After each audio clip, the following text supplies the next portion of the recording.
दोस्तों, आज हम लखनऊ में हैं और यहाँ जन चेतना द्वारा चलाई जा रही जो पुस्तक भंडार है उस पर हैं।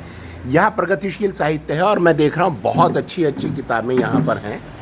और अभी कुछ ही दिन पहले यहाँ पुलिस ने छापा मारा था क्योंकि उनको ये शक था कि जो मज़दूर आंदोलन हुआ है, वहाँ मज़दूरों की जो अपराइजिंग है, उसमें यहाँ से जुड़े हुए लोगों की कोई हाथ है। वैसे तो अगर हाथ है तो ये तो बहुत अच्छी बात है, बहुत फ़ख्र की बात है कि हम मज़दूरों की चेतना निर्माण में किसी काम आ सके और उसके कारण मज़दूरों ने अपनी आवाज़ उठाई। तो आज हमारे साथ कात्यायनी है और अभी हम बातचीत में कात्यायनी ने सारा बताया कि जब पुलिस यहाँ आई थी और पूरा रेड की थी तो किस तरीके के प्रश्न पूछ रहे थे। अब उन प्रश्नों को मैं तो हंसी बहुत आ रही है मुझे, तो कात्यायनी जी से ही पूछते हैं। कात्यायनी जी नमस्ते। जी नमस्ते। तो कात्यायनी जी, जब पुलिस ने यहाँ पर रेड की और ये बुक स्टॉल है और हम देख रहे हैं बहुत अच्छी अच्छी किताबें यहाँ पर हैं, प्रगतिशील साहित्य है, तो भगत सिंह के हैं और सभी क्रांतिकारियों के जी दुनिया भर के हैं, और जो तर्क को और प्रगतिशील जितने भी विचारधाराएं हैं, महिलाओं के बारे में, मजदूर, किसान, सबके बारे में हो, बच्चों की किताबें हैं। तो क्या क्या सवाल पूछ रहे थे पुलिस वाले इन किताबों को देख के? बहुत पूछ रहे थे, लेकिन जैसे बाद के समय में उन्होंने बहुत सारी किताबें उठाई। उन्होंने कुछ जयशंकर प्रसाद की किताब उठाई होगी, पूछे ये कौन है जयशंकर प्रसाद। अच्छा, पुलिस वाले को फिलहाल वो तो जिंदा नहीं है। वो बहुत बड़े लेखक थे, छायावाद युग में वो किया गया था, वो थे जी। तो फिर पूछे और निराला के बारे में कहे, और निराला तो हमके निराला भी बहुत बड़े कवि और लेखक, बहुत आपने बड़े कहा नहीं कि नुक्कड़ पे चाय पीने गए लेखक थे। आपने कहा नहीं नुक्कड़ पे चाय पीने गए निराला और जयशंकर जी अभी आ रहे हैं। तो वो पूछ रहे थे। फिर उन्होंने मेरी किताब उठाई। बोले आप किस विषय पे लिखती हैं? तो हमने कहा कि भाई विषय तो बताना बहुत मुश्किल है, किताब आपके हाथ में, मैं तो बहुत सारे विषयों पे लिखती हूँ। आप किताब आपके हाथ में है, आप देख लीजिए उसमें क्या विषय है। फिर वो कहीं से उनको किसान वो दिखा, हाँ, सहजानंद सरस्वती जी। हाँ, तो उन्होंने कहा कि ये किसान, हम कहे ये वो किसान नहीं है जो अभी बैठे हुए थे यहाँ पर, किसान आंदोलन वाले। पहले किसान आंदोलन, सहजानंद सरस्वती का नाम आपने सुना होगा, तो सुना होना तो था नहीं। उन्होंने क्या, इन सवालों से भी आप समझ सकते हैं कि वो कितना जानते हैं साहित्य के बारे में, लेखक के बारे में। और यहाँ से जो किताब इन्होंने इकट्ठा की है सारी, वो किस आधार पर, जैसे कहीं मान लीजिए मजदूर देखा, तो वो किताब ले लिया, कहीं जो है वो फासिज्म देखा, तो वो किताब ले लिया। मतलब ऐसे अल्टप्पू उनके समझ में नहीं आ रहा था कि ये किस तरह की किताब है। जो नोएडा से आए थे शादी वर्दी वाले, उनके समझ में कुछ भी नहीं आ रहा। दो तो बैठ गए थे कंप्यूटर पर सर्च करने के लिए। एक था जो उनके ऊपर का था, क्या नाम भी मुझे नहीं पता है, क्योंकि कोई नेम प्लेट वगैरह तो लगा नहीं था उनका, शादी वर्दी में थे। तो इसी तरह के कुछ बेवकूफ़ी वाले सवाल कर रहे थे वो, कि उससे पता चला कि वो कितने पढ़े लिखे हैं और क्या जानते हैं। हाँ, तो अगर कोई मजदूर आंदोलन को ही अपराध घोषित कर रहा है, हाँ, उनके बीच काम करने वाले कार्यकर्ताओं को अपराधी और आतंकवादी कह रहा है, तो इससे बड़ा मूर्खता का और क्या सबूत हो सकता है? और उनके बीच जो मजदूर आंदोलन का समर्थन कर रहे हैं, जो छात्र जा रहे हैं, जो कलाकार जा रहे हैं, जो एक्टिविस्ट जा रहे हैं, जो इन्होंने यहाँ से सत्यम वर्मा को उठाया, अगवा किया। हाँ जी, हाँ जी। क्योंकि हमें उन्होंने कोई गिरफ्तारी वारंट तो दिया नहीं। हाँ जी। हमें लिखा हुआ उन्होंने कुछ भी नहीं दिया। अच्छा। और वो बोले कि जनचेतना प्रथम तल का जो है हमें सर्च करना है।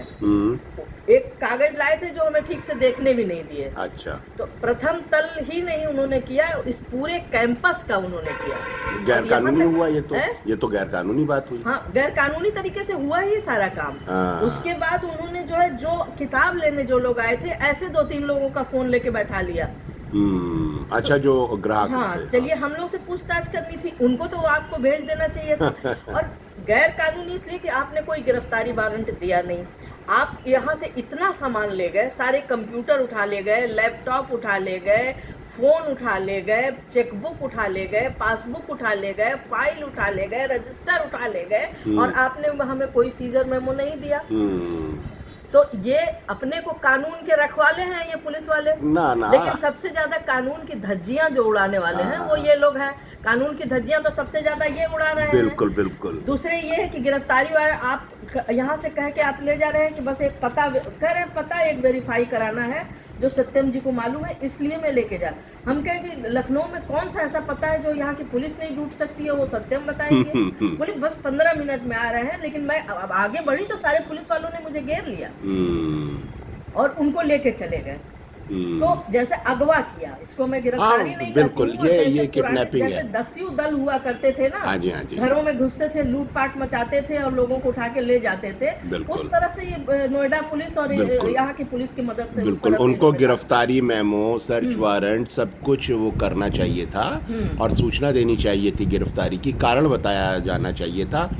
अगर उसका पालन नहीं हुआ है तो ये गिरफ्तारी अवैध है। अवैध है बिल्कुल। तो ले गए। उसके बाद 11:30 बजे रात में जब मैं पहुंची आवास पर, वहीं सत्यम भी रहते हैं, नीचे वो रहते हैं, ऊपर मैं रहती हूँ। तो वो लेके आ रहे हैं 11:30 बजे। अच्छा, इतने समय में उन्होंने कोई दवा लेने नहीं दिया, जबकि भाई वो शुगर के पेशेंट। आप लोगों को भी थाने ले गए थे ना? तो हाँ, वो तो 13 तारीख का था। अच्छा, उसके और बाद? ये घटना जो मैं बता रही हूँ ये 17 तारीख का है। अच्छा हाँ, 13 तारीख को हम लोग को भी ले गए थे। हाँ जी, हाँ जी, पूछताछ करने के वहाँ पर कुछ ऐसे सवाल पूछे बेवकूफी पर? वहाँ पर कुछ 1-2 लोग तो थोड़ा सा पढ़े लिखे थे, जो जो वहाँ का पुलिस वो था।